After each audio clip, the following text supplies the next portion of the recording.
మన లైవ్ కూడా వస్తుంది. ఇది గుణదల మాత్రం. కారణం ఏంటంటే అమ్మ దగ్గరికి వెళ్ళిన వాళ్ళని ఎవరిని కూడా అమ్మ ఒట్టి చేతులతో పంపివేయదు. ఇక మరీ తెలియజేసిన అద్భుతం ఏంటంటే శిష్యులు యేసు ప్రభు మరణించిన తర్వాత ఏం చేయాలో తెలియని తికమక స్థితిలో ఉన్నారు. ఆయన పునరుద్ధరణ అవుతాడా లేదన్న అపనమ్మకంతో ఉన్నారు.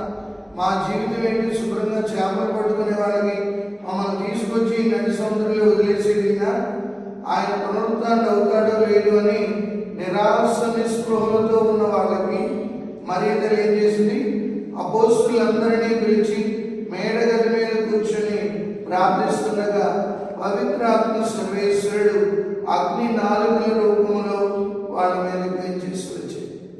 అమాయకులు జాలకులైన ఆ అపోస్తులు అసాధారణ అద్భుతాలు చేయడం మొదలెట్టారు.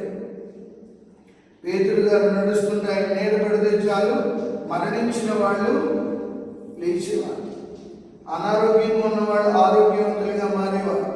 ఇది పవిత్రాత్మ దేవుడు చేసే గొప్ప కార్యం.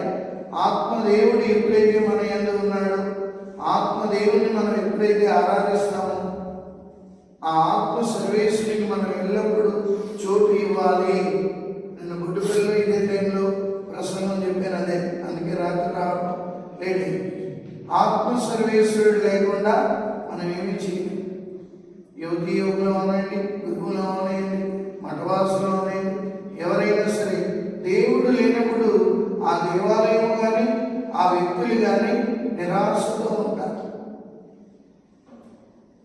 కాబట్టి ప్రియులారా, యువతీ యువకులారా, చాలా సంతోషం. మీరందరూ మంచి లోప రీతిలో బాగున్నారు.